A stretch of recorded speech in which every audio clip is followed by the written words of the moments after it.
ඔබට පුළුවන් නම් මේවට හිත හදාගන්න මම ඔබට කියන්නම් පින්වතුනි අපිට හිතෙන විදිහ. මේ විදිහ අපිට හිතෙන විදිහ ඔබ බලෙන් හිතන්න ඕනේ. එහෙම නැත්නම් ධර්ම අවබෝධ කරගන්න ඕනේ. අපි දෙයක් කරන්න යනකොට පින්වතුනි අපි තරයේ විශ්වාස කරනවා මහා බලයක් එක තමයි අපි ඒක කරන්නේ කියලා. කියන්නේ අපි දෙයක් කරන්නේ ගෙදර ඇඹේනියට නෙමෙයිනේ. ඒ ඇඹේනියට ඉපදිච්ච දරුවන්ටත් නෙමෙයිනේ. මම කියන්නේ මේ ශාසනය ඇතුළේ දෙයක් කරන්නේ පින්වතුනි. ඒ වගේම නිකම් මිනිස්සෙන්ටත් නෙමෙයි පින්වතුනි. භාග්‍යවතුන් වහන්සේව ශාස්ත්‍රූ තැනලා සලකන උතුම් ශ්‍රාවක පිරිසකට තමයි පින්වතුනි අපි මේ කරන හැම එකක්ම කරන්නේ. ඒ කියන්නේ ගොඩනැගිල්ලක් හැදුවා හෝ වේවා, වැවක් හැදුවා හෝ වේවා, නාන සටහනක් හැදුවා හෝ වේවා, මොනවා හරි මේ ඩෙකරේෂන් එකක් කළා හෝ වේවා, ඕන එකක් පින්වතුනි. ඒ උදෙසා තමයි කරන්නේ. එහෙම කරද්දී පින්වතුනි ඒකට කවුරු හරි එක්කෙනෙක් අපි හිතමු එක්කෙනෙක් බලපෑමක් කරනවා කියලා පින්වතුනි ඒක නතර කරන්න. අපි එහෙම හිතමු. එක්කෙනෙක්. ඒ වෙලාවට පින්වතුනි අපිට දැනෙනවා මේ සබාදහම අතිශයින් බලවත් වෙලා තියෙනවා කියලා මේ පැත්තට. ඒක නිසා අපිට හැමතිස්සෙම හිතනවා අයිතිකාරයට ඕනේ නැත්තම් ඕකේ මෙන්න අපි පස්සට. මොකද අපිට ඕනේ නැහැ. ඔබ විශ්වාස කරනවද මේ කියන කතාව? පින්වතුනි ඔබගේ නිවන අපිට ඕනේ නැහැ. ඔබගේ නිවන විතරක් නෙමෙයි පින්වතුනි මගේ නිවනවත් මට ඕනේ නැහැ. ඕනේ. ඒ කියන්නේ ඕනෑකමක් නැහැ. මොකද ඕනෑකම තියෙන තැන නිවන නැහැ. එතන අපි දකින්නේ පින්වතුනි අපි ඒකට ඉතින් දෙනවා සබාදහමට අපි දුන්නොත් එහෙම සබාදහම කියන එකට පුද්ගලත්වයක් ආරූඪ කළොත් එතකොට හිමිකරුවා අයිතිකාරයා දෙවියන් වහන්සේ ඊශ්වර ඕන නමකින් ආමන්ත්‍රණය කරනවා. ඉතින් අයිතිකාරයට ඕනේ නැත්තම් අපිට මොකටද? අයිතිකාරයට ඕනේ එක තමයි කරන්නේ පින්වතුනි. එතන අපි ඔබව දකින්නේ පින්වතුනි අයිතිකාරයාට ඕනේ දෙයක් විදියට. එතන අද මේ කරන දේශනාව අපි දකින්නේ පින්වතුනි අයිතිකාරයාට ඕනේ දෙයක් විදියට. දැන් අපි හිතමු මේ දේශනාව කරන්න ආවට පස්සේ පින්වතුනි එක පාට උගුරේ මොකක් හරි එකක් වෙලා කතා කරගන්න බැරුව ගියා. එහෙනම් දැන් මොකද උනේ? ඉතින් අයිතිකාරයට අවශ්‍යතාවයක් නැත්තම් ඕකේ. නැත්නම් දේශනාව කරන්න ගියාට පස්සේ කවුරු හරි මැර කල්ලියක් ඇවිදලා දේශනා කරන්න දෙන්නේ නැහැ කියලා එහෙම කිව්ව මොකක් හරි කියනවා. එහෙනම් මොකද කරන්න තියෙන්නේ? ඕකේ. දැන් මැර කල්ලියද නතර කරන්නේ ඔක? නෑ වෙනකද? මේක හරි ලොකු ගැඹුරු කතාවක් වෙනකතනේ. මේකට මම පුද්ගලත්වයේ ආදේශ කරපු නිසා මේක හරි සරල වෙලා තියෙන්නේ. නමුත් මේක පුද්ගලත්වයේ අයින් කරලා කතා කළොත් එහෙම වෙනකතනේ මේක ලොකු ගැඹීර කතාවක්. භාග්‍යවතුන් වහන්සේගේ දේශනාවේ තියෙන. කියන භාග්‍යවතුන් වහන්සේ දේශනාවෙන් විස්තර වෙන මහා ලොකු ගැඹීර කතාවක්. ඔය ඔබට විරුද්ධ වෙලා ඉන්න කිසිම කෙනෙක් වෙනකතනේ ඔය පුද්ගලයා නෙමෙයි ඔය විරුද්ධ වෙලා ඉන්නේ වෙනකතනේ. ඔය සබාදහම. ඔය සබාදහමත් එක්ක හැපෙන්න එපා.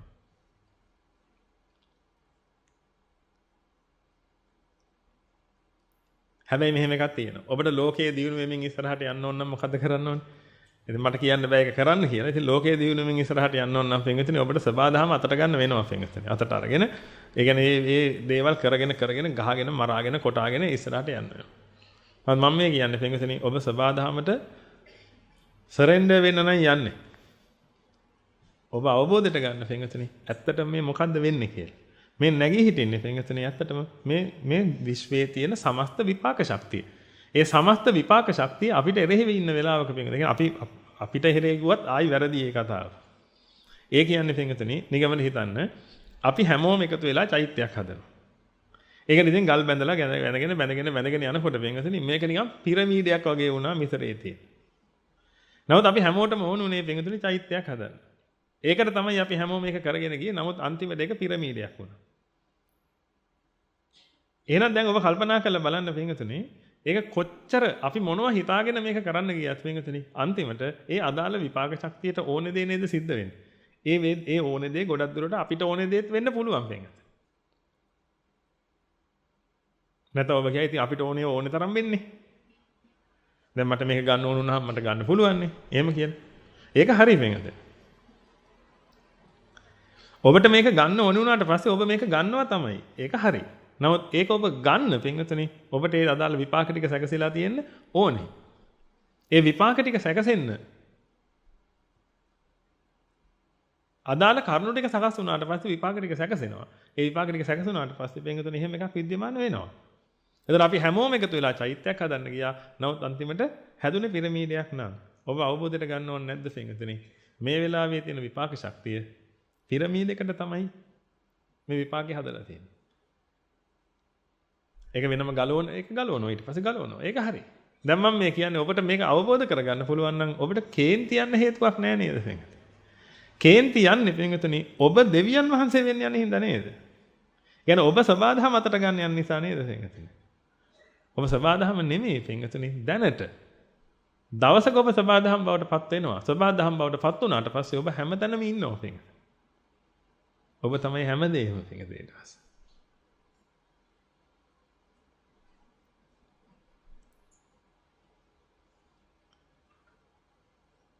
ඔබ සබාධම බවට පත් වෙනවා කියන්නේ ඔන්න ඔය කාරණාව පින්වතුනි. ඔබ හැමතැනම මේ මුළු විශ්වයම ඔබ ඒක නිසා පින්වතුනි දැන් මේකත් සබාධම මේක මෙහෙම නැවිලා තියෙන එකත් සබාධම පින්වතුනි. ඒක නිසා ඔබට මෙහෙම තියෙන කොටත් ප්‍රශ්නයක් නැහැ මෙහෙම තියෙන නැවිලා තියෙන කොටත් ප්‍රශ්නයක් නැහැ.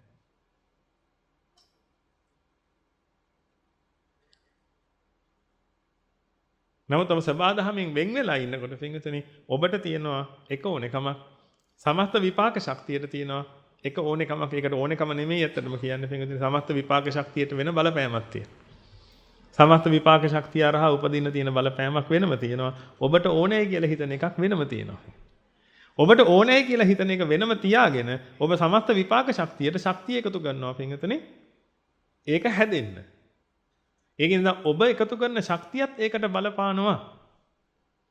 අර සමස්ත විපාක ශක්තියට.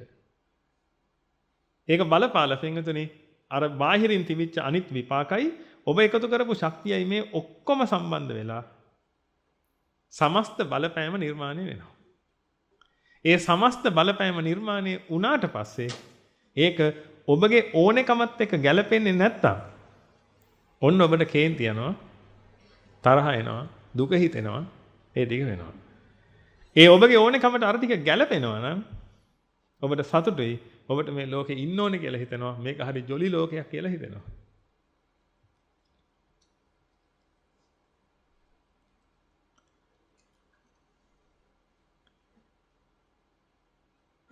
ඔබට ඕනෙකමක් හැදුනා. නමුත් ඔබට ඕනෙකමක් හැදිච්ච පළියට ඒ වෙනුවට නෙමෙයි පින්වතුනි අර සමස්ත විපාක ශක්තියෙන් දෙයක් නිර්මාණය වුණේ. සමස්ත විපාක ශක්තියෙන් ඔය හැමදෙස්සෙම දෙයක් නිර්මාණය වෙන්නේ. ඔබ අමතරව ඕනෙකමක් හදාගෙන තියෙනවා.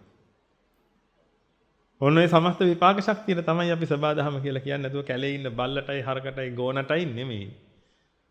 දියැලටයි ගංගාවටයි මහමූදටයි නෙමෙයි සබාධම කියන්නේ පින්වතුනි මේ සමස්ත විපාක ශක්තිය. ඒ සමස්ත විපාක ශක්තියට ඔබත් ඉන්නවා. ඔබේ ගෙදර ඉන්න බල්ලත් ඉන්නවා, කැලේ ඉන්න බල්ලත් ඉන්නවා. මේ හැමෝම සමස්ත විපාක ශක්තියේ ඉන්නවා. ඒ සමස්ත විපාක ශක්තිය ගොඩනැගෙන්නේ ඒකේ ඉෆෙක්ට් එක. එහෙමත් ඒ විපාක ශක්තියේ සංප්‍රයුක්ත බලපෑම මොකද්ද? ඒක තමයි හැමතිස්සෙම වැඩ කරන්නේ. නමුත් ප්‍රශ්නේ තියෙන්නේ පින්වතුනි ඔබට ඒක ඇක්සෙප්ට් කරන්න බෑ මොකද ඔබට වෙනම ඕනෙකමක් තියෙන නිසා. අන්න ඒ ඕනෙකම නැති කරන්න තමයි භාග්‍යවතුන් වහන්සේ දහම් දෙසලා තියෙන්නේ. ඒ ඕනෙකම තියෙනකන් ඔබට ගොඩ යන්න බෑ. ඒ ඕනෙකම තියෙනකන් ඔබ නිකන් රූකඩයක් විතරයි. පින්වතුනි සමස්ත විපාක ශක්තිය කැළඹීම් වෙනකොට ඔබ කැළඹෙනවා. ඔබ කම්පිත වෙනවා. ඔන්නතනින් නිදහස් වෙනකොට ඔබට කියනවා අකම්පිත වුණා කියලා. අකම්පිත භාවයටපත් වෙනවා ඔබ ඊට පස්සේ. අන්න එතනට එන්නයි ඔබ පාර කපන්න ඕනේ. එහෙනම් සමස්ත විපාක ශක්තියට මොකක්ද ඕනේ? එසේ වේවා. ඔන්නතන තමයි ඉන්න ඕනේ. නමුත් වැඩේ තියෙන්නේ පින්වතුනි දැන් ඔබට ඕනෙම නම් අහවල් කෙනාව කසාද බඳින්න දැන් මොකද වෙන්නේ? මේ සමස්ත විපාක ශක්තිය තියෙන්නේ පින්වතුනි ඒ කෙනාව කසාද බඳින්න නෙමෙයි අනිත් එක්කෙනාව කසාද. හැබැයි ඔබට ඕනම් පුළුවන් ඒ කෙනාවම කසාද බඳින්න විපාක එකතු කරන්න.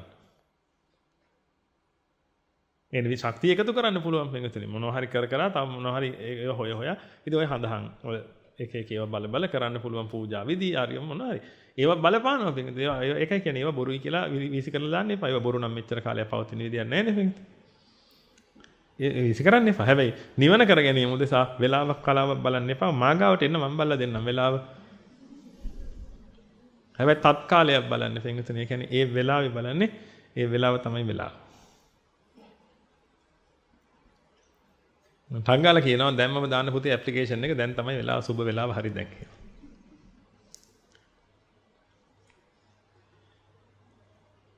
නමුත් ඔබ ගයක් හදාගනිද්දී ඒවට පින්විතනි ඔබ කැමති නම් ඒව කරගන්න. ඒව ඔබ නියමිත කෙනෙක් ගාවට ගියොත් ඒක හරියට ශාස්ත්‍රය දන්න ශාස්ත්‍රවන්තයෙක් ගාවට ගියොත් ඔබට ඒකෙන් යහපතක් වෙයි අයහපතක් වෙන්න හේතුවක් නැහැ.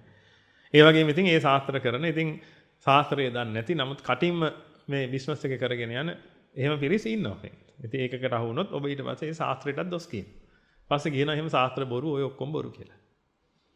නමුත් අපි ශාස්ත්‍රවන්තයෝ දැකලා තියෙනවා ශාස්ත්‍රවන්තයන්ව ඇතුළු කරලා තියෙනවා. පින්වතුනි ඒ අයගේ බල පරාක්‍රම අපි දැකලා තියෙනවා. ඒක නිසා අපේ ඒ හිටපු සීහල මිනිස්සුන්ගේ තිබිච්ච ඒ ශක්තියින් ගැන අපිට ලොකු විශ්වාසයක් තියෙනවා. ඒ විශ්වාසයක් තියෙනවා. නමුත් ඒ විශ්වාසයෙන් දැන් ඉතින් අවශ්‍යතාවයක් නැහැ. ඒකට හේතුව දැන් අපි ලෝකෙ පැත්තේ යන මිනිස්සු නෙමෙයි නිසා. දැන් අපිට පින්වතුනි එදා අපි ඉල්ලලා ගත්තුවා දැන් අපිට නිකන් ගෙනත් දෙනවා. ධර්මශාලාව තියෙනකොට පින්වතුනි දෙවියන්ට ආරාධනා කරන්න දෙයක් නැහැ. පේන කෙනෙක් දැක්කනම් එහෙම දකින්න නැති පින්වතුනි දෙවි දේවතාව කොච්චර වෙහි වැහලා ඉන්නේ නැද්ද කියලා එදා ඔබ සියලු දෙනා එකතු වෙලා මුල්ගල් පූජාව කරන්නේ. මොකද පින්වතුනි භාග්‍යවතුන් වහන්සේගේ අයිතිය තියෙන අපිට විතරක් නෙමෙයි. දිව්‍ය බ්‍රහ්ම සියලු දෙනාට මේ භාග්‍යවතුන් වහන්සේගේ අයිතිය තියෙනවා. භාග්‍යවතුන් වහන්සේ උදෙසා පින්වතුනි මහ භූමියක් පූජා කරන වෙලාවට ඒ හැමෝම අතීත තියාගන්න ඇවිදෙන්න. හැබැයි දැන් ඔබ එන්න එපා. දෙයියොත් එනවා යයි කියලා. ඔබ එනෝනේ දෙයියොත් එන හින්දා නෙමෙයි පින්වතුනි දෙයියෙක් නෙමෙයි මලයකෙක් ආවේ නැතත් පින්වතුනි ඔබගේ පියාණන් වහන්සේගේ නිජබිමක් තියෙනවා. ඒ නිජබිමේ මොකක් හරි දෙයක් කරන්න තියෙනවා කියන හැඟීමෙන් ඔබ එන්න ඕනේ පින්වතුනි. බල්ලෙක්වත් ඇවිල්ලා නැහැ. නමුත් කවුරු ඇවිල්ලාද? ඔබ ඇවිදින්න. ඔබට හැඟීමක් තියෙනවනේ ශාසනය ගැන අන්න ඒ විදිහට පින්වතුනි. අපි ඒ කාලේ දරුවන්ට කියන්නේ ශාසනය ගැන පුතේ උඹගේ අම්මගේ මිනිය කරේ තියන් යද්දි යාළුවෝ ටික ඔක්කොම අතෑරියා. උඹ විතරයි දැන් ඉන්නේ පුතේ. බිම දාලා යනවද? නැත්නම් තනියෙන් මිනිය කරගහගෙන සෝවන් කනත්තට යනවද කියලා. අන්න ඒ විදිහට හිතපන් කියලා ශාසනය ගැන. එතකොට අපි කතා කරන්නේ පින්වතුනි මේ සබාදහම් බවට පත්වීම කියන එක තමයි පින්වතුනි මේ කාරණාව. එතකොට ඔබ බලන්න පින්වතුනි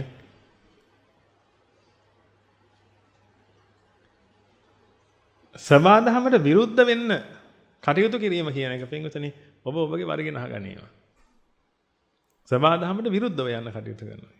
සබාදහම කියලා කියන්නේ සමස්ත විපාක ශක්තිය. ඒ සමස්ත විපාක ශක්තියේ ඔබගේ විපාකක් තියෙනවා.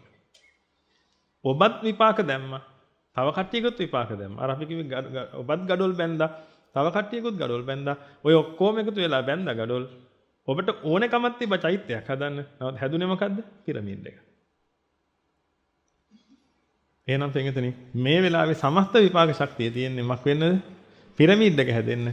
නමුත් අර ඔබට වෙනම ඕනකමක් තිබිච්ච නිසා පින්වතුනි දැන් ඔබ පීඩාවටපත්. ඒකයි භාග්‍යවතුන් වහන්සේ පින්වතුනි අර අපේ හිතේ හැදෙන ඕනකම අයින් කරගන්න උදව් කරන්නේ මේ ලෝකය වෙනස් කරන්නේ නැතුව.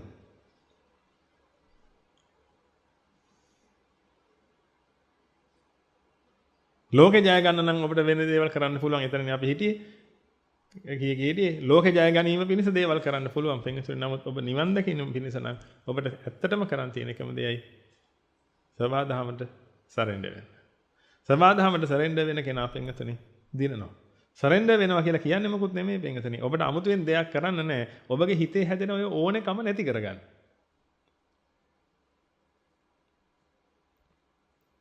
ඒ ඕනෙකම හැදෙන විදිහ තමයි භාග්‍යවතුන් වහන්සේ පටිච්චසමුප්පාදයෙන් දේශනා කරලා තියෙන්නේ. පින්වතුනි ඒක නිසා පටිච්චසමුප්පාදයට අනුකූලව හිතලා බලන්න. ඕනෙකම කියන්නේ කොහොමද හැදෙන්නේ කියලා. ඕනෙකම නිසා කොහොමද જાතියත් හැදෙන්නේ අන්තිමට කියලා කියනවා.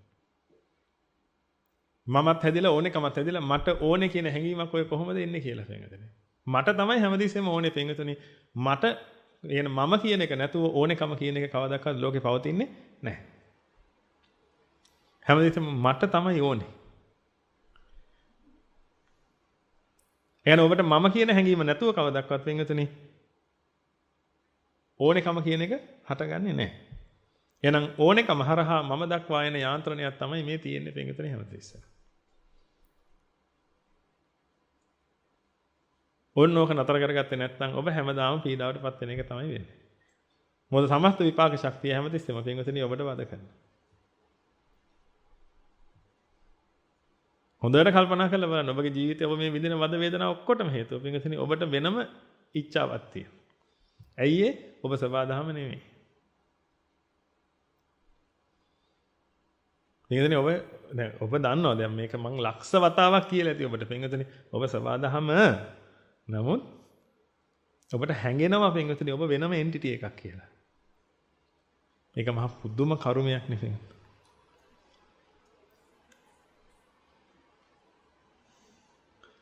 ඔබට හැඟෙනවනේ පින්විතනේ ඔබ වෙනම එන්ටිටි එකක් කියලා.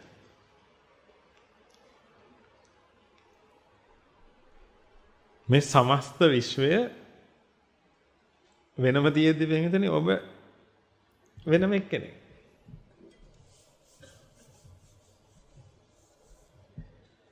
සමස්ත විශ්වයම තියෙනවා පින්විතනේ ඔබ වෙනම එක්කෙනෙක්. කොහෙන්ද අඳින්නේ? මැද්දෙන් අඳින්නේ කොහෙන්ද අඳින්නේ? ඔබට ඕනේ තැන කියන්නේ. මොකද ඔබ ඕනේ අඳින්නේ මේ.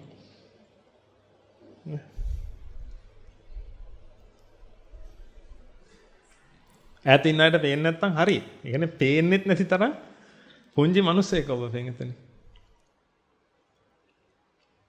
මේ බලන්න මේ මුළු සමස්ත විශ්වයම පින්විතනේ ඔබ වෙන් වුණාට පස්සේ මේ වෙලා තියෙන දේ.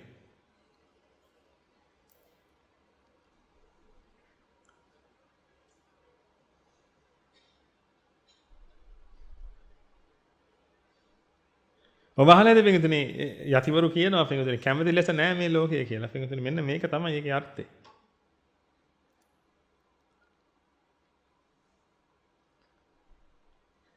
ඔබගේ හිතේ ඕනකමක් හටගත්තට පින්විතනේ ඒකේ මේ මහා ගැඹුරක් තියෙනවා පින්විතනේ. ඒ ගැඹුරට ගිහිල්ලා ඒක තේරුම් ගන්න ඕනේ. උඩින් තේරුම් ගත්තොත් එහෙම මේක නිකන් හිතනවා ඒක නේ හිතලුවක් කියලා. ගැඹුරට ගිහිල්ලා තේරුම් ගන්න එතකොට හරියි. ඒක කියන්නේ පින්විතනේ කිසිම ආකාරයක විවේචන කරන්න එපා කිසිම දෙයක් ගන්න. ඔබට තියෙන්නේ තේරුම් ගන්න පුළුවන් නම් ගත්තා නැත්නම් නිකන් හිටියා. කිසිම බණ කියන ස්වාමින් වහන්සේ නමකට සිල්මෑණි කෙනෙකුට ගිහි මහත්තයෙකුට ගිහි නෝන කෙනෙකුට කිසිම කෙනෙකුට දොස් නගන්න එපා කියන බණත් ගැන. මොකද හේතුව පින්විතනේ අපි කොහොමද දන්නේ? මොකද්ද ඒ කිව්වේ කියලා? සමහර කාරණා තියෙයි ඔබ ටිකක් ගැඹුරට හිතලා බලනකොට පින්විතනේ ඔබට තේරෙන්නේ ඇත්ත නෙන්නම් ඒ කියන්නේ. මුලින් බැලුවට එහෙම තේරෙන්නේ නැහැ. එහෙනම් හැමදෙස්සෙම අපිට තේරෙන්නේ නැති නිසායි තේරෙන්නේ නැති කියන හැඟීම තමයි අපි කටයුතු කරන්නේ. ඉතින් බේරිලා මේ ගමන යන්න පුළුවන්. නැත්තම් පව් ගොන්නක් කරගෙන තමයි යන්නේ. මේ බලන්න. මෙන්න මෙතන පින්විතනේ එන්ටිටි එකක් හැදිලා තියෙන ඔබගේ හිතේ. එතන එන්ටිටි එකක් කියලා කිව්වර වෙනම මේ දෙයක් හැදිලා තියෙනවා පින්විතනේ. අනන්‍ය වූ දෙයක් හැදිලා තියෙනවා. ඒ අනන්‍ය වූ දේ තමයි මේ ඔබ කියලා ඔබට හැඟෙන්නේ. එතකොට සමස්ත විපාක ශක්තියම පින්විතනේ එකම විදිහට ක්‍රියාත්මක වෙනවා. ඔබට හැඟෙනවා ඔබ වෙනස් එක්කෙනෙක් කියලා. ඒ කියන්නේ මේ විපාකයෙන් මේ සමස්ත සබාධමෙන්ම වෙන් වෙච්ච කෙනෙක් කියලා. දැන් කල්පනා කරලා බලන්න. මේක ඔබට හැඟෙනවනේ පින්විතනේ. එහෙනම් ඕක නෙමෙයිද ලොකුම දඬුවම?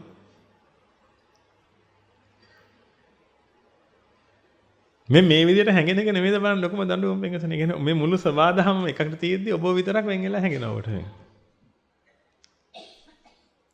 ඒකයි පින්විතනේ ඔබට ඔච්චර තනිකමක් තියෙන්නේ. බලන්න රහතන් වහන්සේට තනිකම නැහැ නේද?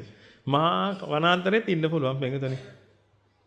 කාන්තාරේ කොහේ හරි කිසිම සතෙක් මොකෙක්වත් නැති තැනකුණත් උන්වහන්සේට ජීවිත කාලෙම ඉන්න පුළුවන් වුණා. මොකද උන්වහන්සේට තනිකම කියලා එකක් දැනෙන්නේ නැහැ. තනිකම දැනෙන්න නම් මක් වෙන්න ඕනේද පින්විතනේ? තනියෙක් හැදෙන්න එපා. තනිකම දැනෙන්න. අද ඔබගේ ජීවිතයේ පින්විතනේ ඔබ ගොඩාක් මානසිකව විඳවන්නේ අනිත් අය ඔබව කොන් කරද්දී නෙමෙයිද බලන්න. දරුවෙක් වැඩිපුරම දුක් විඳින්නේ පින්විතනේ බුලි කරන නිසා නෙමෙයිද බලන්න.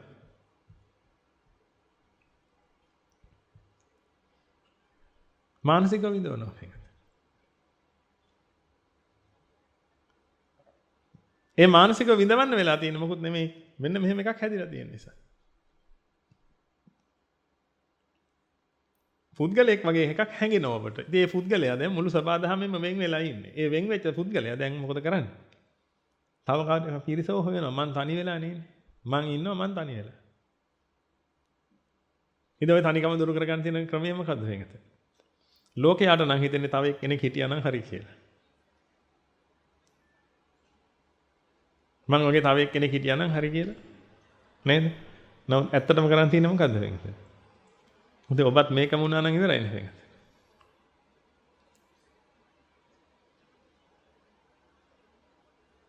ඒකද ඔබ මේකම තමයි. නමුත් මොකද්දෝ කරුමයකට මොකද වෙන්නේ? ඔබ වෙනම හැංගෙනවා ඔබට.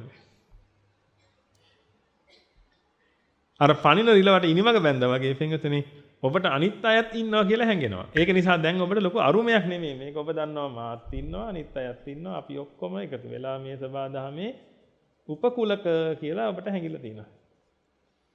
දැන් සබාදහම කියන එක ඇතුලේ අපි හැමෝම ඉන්නවා. ඔය අතරතුරින් සත්තුත් ඉන්නවා. මේ සත්තු එක જાති සත්තු. ඕමම සත්තු ඉන්නවා. දැන් ඔබට ප්‍රශ්නයක් නැහැ. දැන් ඔබ තනි නෑ පින්වතුනි. ඇයි? මං ඉන්නවා. අර අක්කා ඉන්නවා, මේ අයියා ඉන්නවා, මේ නංගි ඉන්නවා, මේ මල්ලි ඉන්නවා, අරයා ඉන්නවා, මෙයා ඉන්නවා, බල්ලා ඉන්නවා, පූසා ඉන්නවා. ඒ ඔක්කොම ඉන්නවා ඔබට. ඒක නිසා ඔබට තනිකමක් නැහැ. ඔන්න එකපාරට මොකද වෙන්නේ පින්වතුනි? මේ කට්ටියම ඔබත් එක්ක තරහ වෙනවා. නැත්නම් ඔබට අන්තභාගය හරි හැදිලා දැන් ගෙදෙන් එළියට බහින්න විදියක් නැහැ. දැන් ඇඳේ ඉන්නේ පින්වතුනි. ඔන්න ඇඳේ ඉන්නකොට දැන් ඔබට ආයි තනිකම හැදෙනවා පින්වතුනි. අන්තභාගය හැදෙන එක හොඳයි පින්වතුනි. තනිකම හැදෙනවට වඩා. තනිකම හැදුනහම පිස්සු හැදෙනවා මිනිස්සුන්ට. තනිකම නිසා. ඉතින් මේ තනිය වෙන්නේ ඇයි කියලා හිතලා බලන්න පින්වතුනි. මේ ඊගෝ එක ගොඩ නැගෙන එක තමයි පින්වතුනි හේතුව. වෙන කිසි ප්‍රශ්නයක් නැහැ මේ ලෝකේ පින්වතුනි. මේ ලෝකේ තියෙන සියලුම මානසික ප්‍රශ්න වලට එකම හේතුව තමයි මෙන්න මේ ඊගෝ එක. ඊගෝ කියලා කියන්නේ භාග්‍යවතුන් වහන්සේ දේශනා කරපු જાති. ඉන්නවා වගේ දැනෙන හැඟීම, වෙන් වෙලා දැනෙන හැඟීම. විශේෂයෙන්ම විශේෂයි කියලා දැනෙන හැඟීම පින්වතුනි. දැන් ඉතින් විශේෂයි.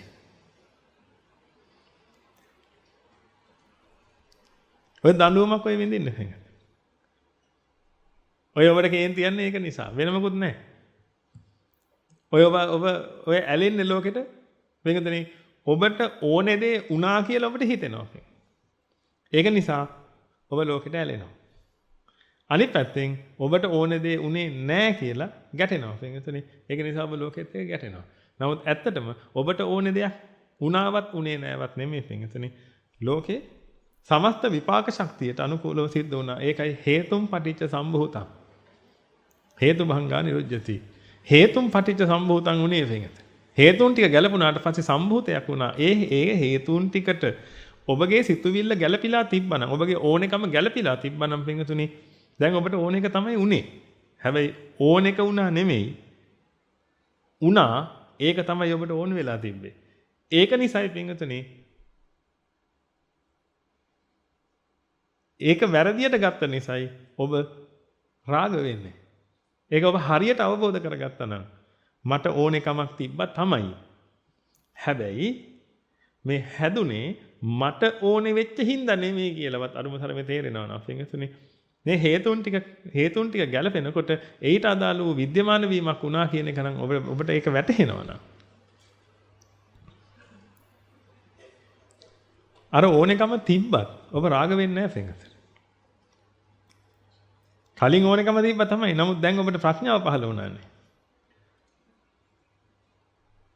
ඒ ප්‍රඥාව පහළ කරගන්න ඔබට මේ සබාධමයේ තියෙන මේ න්‍යාය ධර්මය ගැන අවබෝධයක් තියෙන්න ඕනේ පිටකද. මේ සබාධම කොහොමද වැඩ කරන්නේ කියලා. හොඳට අවබෝධයට ගන්න පිටුතුනි මේ සමස්ත විපාක ශක්තිය මේ වැඩ කරන්නේ. වෙන මොකුත් නැහැ. අද මේ දේශනාව මේ විදිහට කරන්නේ.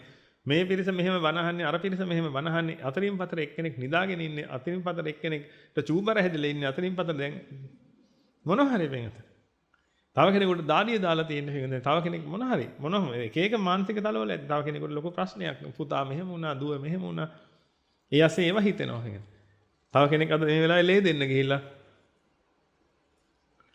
මේ ඔක්කොම මේ සමස්ත විපාක ශක්තිය. ඒතකොට දැන් ඔබ හිතන්න බෑ සමස්ත විපාක ශක්තිය නම් අපි මොකුත් කරන්න ඕනේ නැද්ද කියලා. මොකද කියන්නේ? අපි මොකුත් කරන්න ඕනේ නැද්ද? ඉතින් ඔබ මොකුත් කළේ නැත්නම් විපාක ශක්තියක් නැහැ නේද?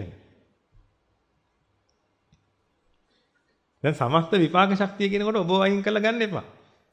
ඔබගේ තියෙන කේස් ගහත් විපාක ශක්තිය තියෙන පින්විතනි සමස්ත විපාක ශක්තිය මේ තියෙන. ඒ සමස්ත විපාක ශක්තියේ සංප්‍රයුක්ත බලපෑම ගැන හිතන්න. එතකොට ඔබ අවටදී පින්විතනි ඒ අවට පරිසරයේ තියෙන සංප්‍රයුක්ත බලපෑම සිද්ධ වෙනවා. ඒක සිද්ධ වෙන්නේ ඔබගේ ඕනකම හින්දා නෙමෙයි පින්විතනි. ඒක නිසා ඔබගේ ඕනකම වුණා කියලා එන ඔබගේ ඕනකම දැන් සිද්ධ වුණා කියලා උජාරු වෙන්න හදන්න එපා.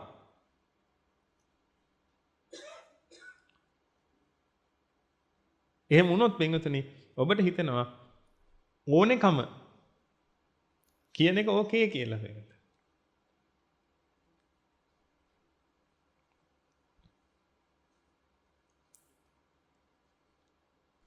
මේ ලෝකේ කිසි දෙයක් ඔබගේ ඕනකම නිසා වෙන්නේ නැහැ. ඔබට ඕනේ කියලා වෙන්නේ නැහැ පින්විතනි.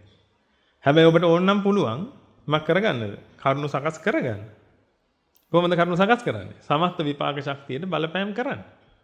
එයි ඔබත් විපාක ශක්තියනේ. දැන් මේ බන් ටික ඔබට ඇහෙනව නේද? ඔන්න සමස්ත විපාක ශක්තියේ බලපෑම. වහගන්න කන් දෙක දැන් ඇහෙන්නේ නැහැ.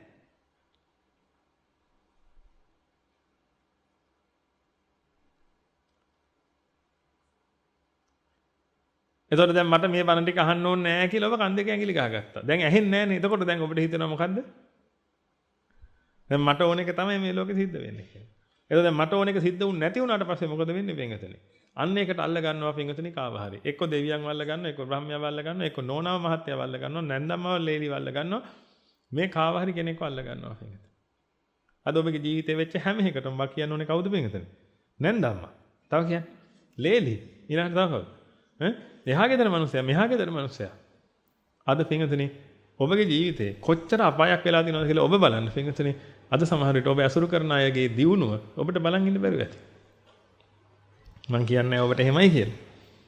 නමුත් මිනිසුන්ට එහෙම බලන් ඉන්න බෑ. ඒ කියන්නේ සබාදහමේ පින්වතුනි ලස්සන රෝසමලක් පිපිලා තියෙනවා. ඒක ලස්සන බලන විදිහක් නෑ. ඒක පිපිලා තියෙන කවුගේ කාගාව? අල්ලපු ගෙදර එකාගේ වත්තේ. උගේ ගෙදර පිපෙන රෝස නෙමෙයි කිඩාරංගියේ කියා පින්වතුනි අනිත් පැත්තට යනවා බලන්න.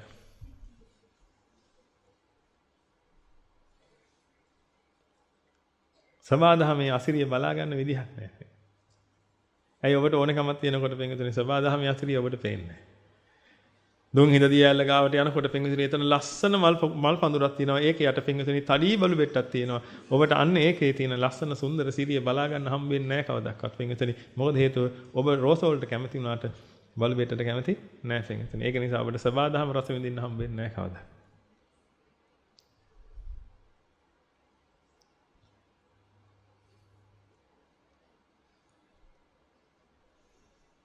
සමස්ත විපාක ශක්තියට ඔබ හැමදෙස්සෙම අභියෝග කරනවා පින්වතුනි. මේ හිච්චි ඔබ මම මේ කියන්නේ හිච්චි කියලා ඔබ මේ වැඩේ වෙලා තියෙන පින්වතුනි ඔබ හිච්චි නෑ. ඔබෙන් ඇහුවොත් එහෙම ඔබ කවුද කියලා ඔබ ඕනනම් සංස්කෘතයෙන්ම කියන්න පින්වතුනි අහම් බ්‍රහ්මාස්මි කියලා. මම තමයි මේ විශ්වය.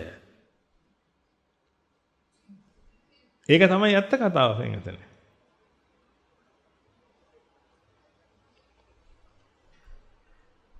එතෙන්දී අර මම කියන එක මම නිකන් පාවිච්චි කරනවා වෙන කරන් දෙයක් නැති නිසා. නැත්නම් විශ්වය ගැන කතා කරද්දී මම කියලා එකක් ඉන්න විදියක් නෑ. නමුත් හින්දු දහමෙත් ඔය කොටස කොහොම එකක් උගන්වනවා පින්වතුනි. අද්වෛත වේදාන්ත කියන කොටස යටතේ පින්වතුනි එහෙම කොටසක් උගන්වනවා. හැබැයි ඒකේ පින්වතුනි අර මම තමයි විශ්වය. නමුත් බුදුදහමේ විශ්වයට මම කියලා කැලේ නෑ.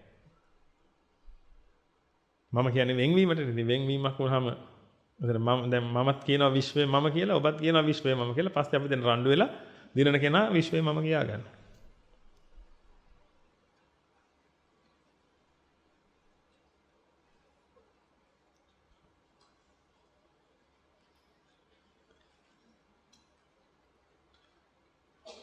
දැන් මේක ඇත්ත කතාව ඔබ අවබෝධයට ගන්න උත්සාහ කරන්න පිටින්. ඔබ මේ විශ්වය මේ විශ්වය කිව්වට පස්සේ වෙන්නේ සමස්ත ශක්තිය.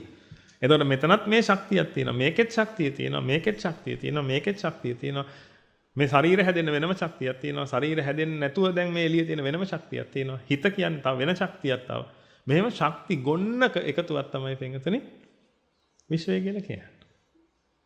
ඒකට අපි සමස්ත විපාක ශක්තිය කියලා කියනවා. එහෙනම් ඔන්න ඔය සමස්ත ශක්තියේ කැළඹීම් ඇති වෙනකොට පින්වතුනි ඒකට අනුකූල වූ විද්‍යමාන වීම හටගන්නවා.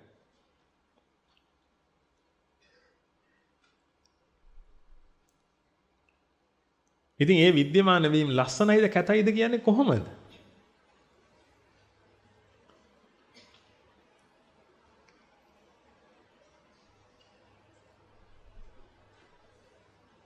රෝස මලක් කියලා කියන්නේ පින්විතනේ එහෙම වෙච්ච විද්‍යමාන වීම. එතන ඒ විද්‍යමාන වීම ලස්සනයි කියලා කොහොමද කියන්නේ? ඒ විද්‍යමාන වීම ලස්සන වෙන්න නම් පින්විතනේ සබාධමෙන් එළියට පැනපු වෙන කෑල්ලක් තියෙන්න ඕනේ නේද?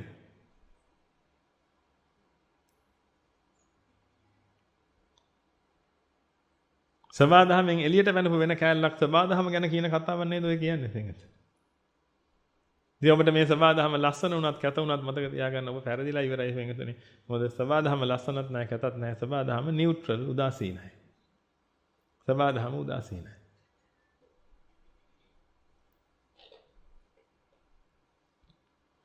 ඔබට සබාධමේ ලස්සන පේනවා නම් ඔබ පෙරදිලා ඉන්නේ. ඔබට සබාධමේ කැත පේනවා නම් ඔබ පෙරදිලා ඉන්නේ.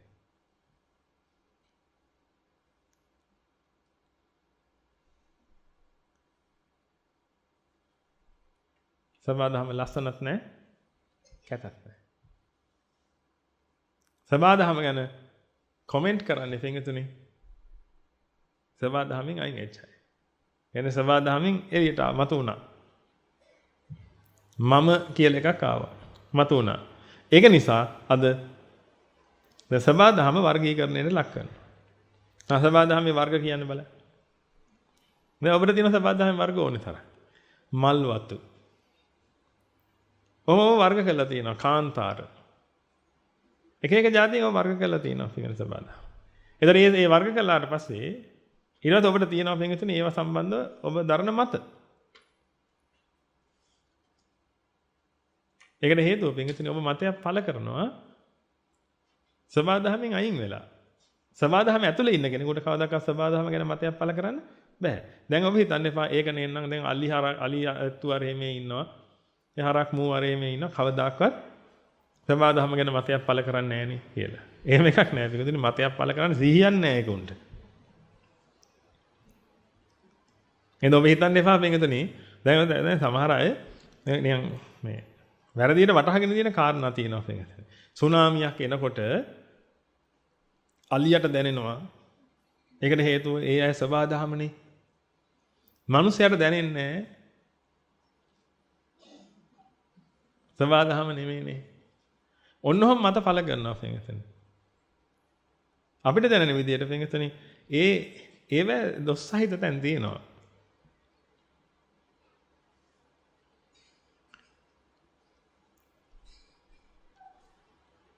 එක එක සත්තුන්ට තියෙනවා පින්වතුනි පුණ්‍ය ඉරිදීන්. ඒවල ඇත්තට පුණ්‍ය නෙමෙයි ඇත්තට. ඒවට කියන විපාක ඉරිදීන් කියලා. එක එක සත්තුන්ට විපාක ඉරිදීන් තියෙනවා. බලන්න ඔබට කොච්චර ධනය තිබ්බත් කොච්චර අධ්‍යාපනය තිබ්බත් ඉගිල්ලෙන්න බෑ නේද? ඔබට ඉගිල්ලෙන්න නම් පින්වතුනි ඔබ චතුර්ථ ධානයට සම්බැඳිලා චතුර්ථ ධානයේ වශීකృత කළා. ඒ කියන්නේ ඕන වෙලාවක චතුර්ථ ධානයට සම්බන්ධ වෙන්න පුළුවන් මට්ටමටම චතුර්ථ ධානය වඩලා අභිඥා පාදක චතුර්ථ ධානයේ හරහා ඔය ඉද්ධි විද ඥානෙ ලබන්න ඕනේ. උඩින් යන්න. ඔබ ඒ ටික කරනකම් බලන් ඉඳලා කපුටා පොඩි අමුතු කාක් පාරක් දාලා මක් කරනවද? ගොයි ගිල්ලා යනවා. ඔබට අවුරුදු 80ක් විතර යයි පින්විතනේ එතනට. කපුටා ඉපදිලා මාසෙන් දෙකකින් සමහර විට ওই වැඩේ කරගන්නවා. ඒවට කියනවා පින්විතනේ විපාක ඉර්ධි. ඉතින් සත්තුන්ට විපාක ඉර්ධින් පිටලා තියෙනවා පින්විතනේ. මනුස්සයාට විපාක ඉර්ධියක් තමයි හිතන්න පුළුවන්කම. ඒ කියන්නේ මතක ශක්තිය තියෙනවා මනුස්සයාට. සත්තුන්ට මතක ශක්තිය නැහැ. ඒක නිසා කාරණාවක් අරන් ඇනලයිස් කරන්න විදිහක් නැහැ. එක අරගෙන දෙක ලියනකොට එක මතක නැහැ. ඒක නිසා 12 කියන එකක් ගැන ඔළුවට ගන්න බෑ. මතක ශක්තිය සපෝට් කරන්නේ නැහැ අයට. දැන් ඔබ කියන්නේ එහෙම නෑ දැන් මීමැස්ස එහෙම හැතැම්ම ගානක් යන්නේ කියලා. නෑ ඔබ බැලුවා නම් එහෙම ඌ යන ගමන් මොකක් හරි දාගෙන යනවා කියන්නේ. මොනවා හරි එකක් නිකුත් කරගෙන තමයි යන්නේ. අර කැලේ යනකොට කොළාතු කඩ කඩ යනවා වගේ. ඒ හරහා තමයි ආපහු එන්න තියෙන්නේ. ඒක විපාක ඊර්තියෙන්. විපාක ඊර්තියෙන් පිටනවා සත්තුන්ට. හැබැයි එහෙම කළා කියලා පින්විතනේ ඒ අය සබාදහමට ලං වෙලා ඉන්නවා කියලා එකක් නැහැ. මම දකින විදිහට නම් වැඩිපුරම සබාදහමට ලං වෙලා ඉන්නේ කවුද? මිනිස්සයන්. කියන්නේ සබාදහමට ලං වෙලා. මම කියන්නේ සබාදහම බවට පත් වෙන්න. හරි සුදුසුකම් ලැබලා ඉන්නේ කවුද? මිනිස්සයා පින්විතනේ වෙන කාටවත් සබාදහමට ලං වෙන්න බෑ. සබාදහම බවට පත් වෙන්න බෑ පින්. හරකෙක් බුදු වුණා කියලා අහලා නැහැනේ කොහෙවත්. හරකෙක් රහත් වුණා කියලා අහලා නැහැනේ කොහෙවත් පින්විතනේ. එහෙම වෙන්න බෑ. බුදු වෙන්න ඕනේ, රහත් වෙන්න ඕනේ, පතේ බුදු වෙන්න ඕනේ. ඔය තනතුරු තුනේ එකටපත් වෙන්න ඕනේ පින්විතනේ මක් වෙනවද? සබාදහම බවට පත් වෙන්න. මේ තනතුරු තුනේ තියෙන සබාදහම බවට පත් වුණා කියන අදහස. ඒ කියන්නේ පින්විතනේ අර වෙනම හැඟෙන හැඟීම දැන් හැඟෙන්නේ නැහැ. කොහොමත් සබාදහම තමයි තිබුණේ. නමුත් අවිද්‍යාව තෘෂ්ණා නිසා පින්විතනේ වෙනම හැඟුණා. මේ වෙනම හැඟිච්ච නිසා වෙනම මතයක් ආවා. සබාදහම එකක් මං එකක්. ඉතින් මට වෙනම මතයක් තියෙන්නේ. මගේ මතේ වෙන්නේ නැහැ කොච්චර කළත් මේක මහ පුදුම කරුමයක්. නමුත් ඔබට හිතෙනවා මගේ මතේ වෙන්න මගේ මතේ කරන්න තිබුණා මෙයා හින්දායි මේක උනේ නැත්තේ කියලා. පින්තුනි ඒක නිසා ඔබ ලෝකෙට වෛර කරනවා. ඔන්න පුළුවන් නම් ගැලවිලා ජීවත් වෙන්න. අවබෝධයටපත් වෙන්න විතරයි තියෙන්නේ පින්තුනි. නමුත් වැඩේ තියෙන්නේ මේකයි. දැන් අපි හිතමු මේ එහා ගෙදර මිනිස්සයා හන්දියේ ඔබට කෑක් ගහනවා කුණු හරප ගියේ කියලා. අපි දැන් ඔබගේ දෙමාපියන් ඇතෙනුත් වැරද්දක් වුණා ඒ කාලේ කොහේ හරි ඒවා කියා හරි කෑ ගහනවා පින්විතනේ. දැන් ඔබගේ දුවෙක් ඉන්නවා දීක දෙන්න. දැන් ඒකටත් ලොකු ප්‍රශ්නයක්. දැන් ඔන්න ඔහම ප්‍රශ්නයක් ආවට පස්සේ දැන් ඔබගේ මානෙට ලොකු ප්‍රශ්නයක් නෙවෙයි. ඒක නිසා ඇත්තටම ඔබට එහෙම කරන්න හිතෙන්නේ නැහැ. එහෙම මේ ඇත්ත හිතන්න හිතෙන්නේ නැහැ පින්විතනේ. මොකද ඔබගේ පීඩාව වැඩි. ඔබට හිතෙන්නෙම නෑ ඉතින් එයා එහෙම නොකර